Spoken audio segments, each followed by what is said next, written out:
Oui, on a été très surpris. Vous avez été entendu par la commission des lois du Sénat sur le sujet. Et ça rejoint un peu la même question. L'un de vos conseillers a envoyé un mail à un conseiller du Premier ministre sur les futures affectations de magistrats suivant les résultats des élections dans un certain nombre de communes. Moi, Madame la ministre, ma question elle est simple. Vous avez estimé que c'était une maladresse. Je crois que ce sont vos mots. J'ai même prononcé le mot d'erreur. Une erreur, très bien. Quelle a été la sanction pour ce conseiller? Quelle a été la sanction, vous voyez, pour le procureur? Il y a un moment, les Français ne comprennent plus, Madame la ministre, que parce qu'on est en cabinet ministériel, et je sais très bien ce que c'est, vous ne soyez pas sanctionné. Je comprends que vous n'ayez pas été mis au courant, c'est presque ce que vous nous avez dit. Donc, quelle est la sanction que vous avez prononcée en disant il y a une erreur majeure, une faute lourde? Madame la ministre, on va être entre nous. Non, on n'est pas tout à fait entre nous. Non, entre nous. Je sais ce que je dis. Dans n'importe quelle démocratie occidentale, le ministre de la Justice, garde des Sceaux, aurait sauté dans les 24 heures. Alors, moi, je voudrais vous dire quelque chose, monsieur le sénateur.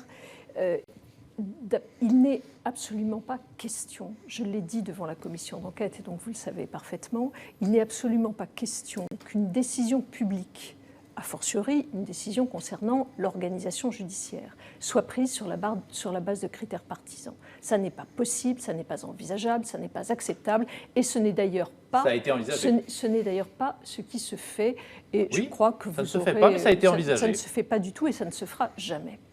Ce qui est clair, en revanche, c'est que dans l'évolution de notre organisation judiciaire, qui passe, vous le savez, au 1er janvier prochain par le regroupement des tribunaux de grande instance et des tribunaux d'instance en un tribunal judiciaire, ça va se traduire également par des projets de spécialisation de contentieux entre juridictions. Oui. Et d'ailleurs, je crois savoir que dans votre département, il y a des propositions qui ont été faites. Oui. Les choses se font à peu près normalement. Voilà, ça peut également... C'est pas le sens de ma question.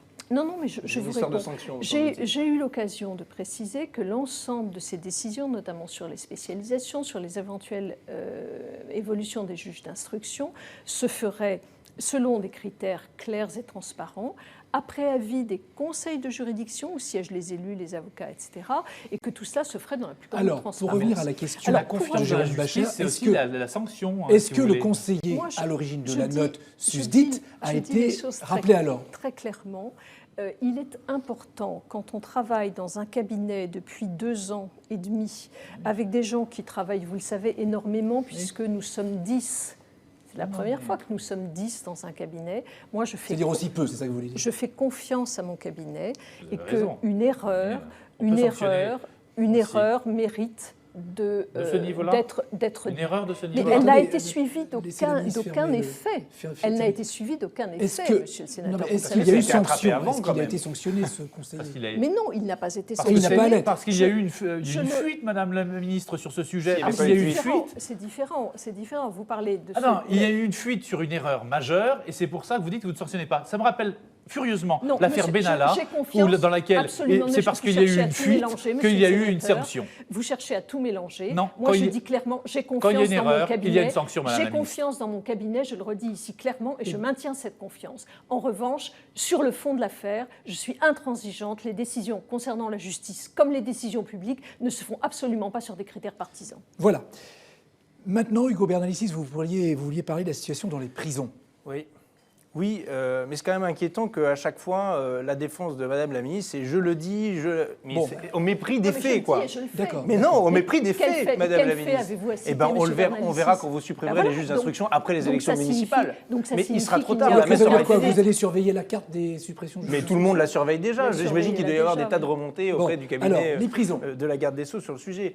Oui, alors... Non, mais je m'aperçois que vous n'avez aucun fait précis à me citer, parce qu'il n'y en a pas. Si, il y a un mail qui est très précis. Je ne parle pas de ça. Je dis dans les faits, qu'avez-vous à montrer qui relève de critères partisans? Rien. Parce que rien ne relève de critères partisans. Bien.